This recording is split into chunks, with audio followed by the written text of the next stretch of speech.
Welcome to Not Milk Never Milk. Subscribe if you're lactose intolerant. In this video, I will explain how to change the door on an LG dryer. First, gather your essential tools, including a Phillips head screwdriver and a small flathead screwdriver. Safety is paramount, so always unplug your dryer from its power source before beginning any work. Also, make sure the dryer drum is completely empty of any clothes or other items.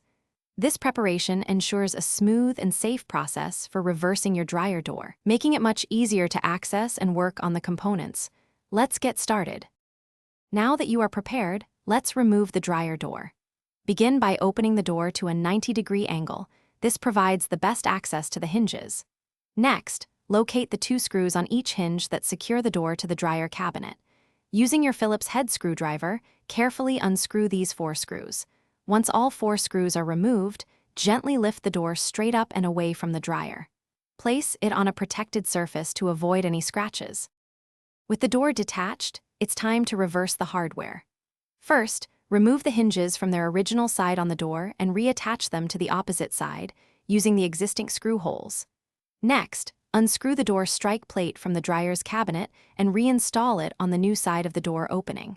Finally, transfer the door latch mechanism from its current position on the door to the corresponding new side. This ensures proper alignment and functionality. Now, let's reattach the door and test it. Carefully align the door hinges with the new mounting holes on the dryer cabinet. Insert the 2 hinge screws into each hinge and tighten them firmly to secure the door in place. Once the door is attached, gently close it and check for proper alignment and smooth latching.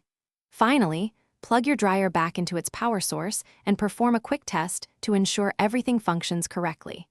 You've successfully reversed your LG dryer door. Thanks for watching. If this was helpful, leave a like and consider subscribing. See you next time.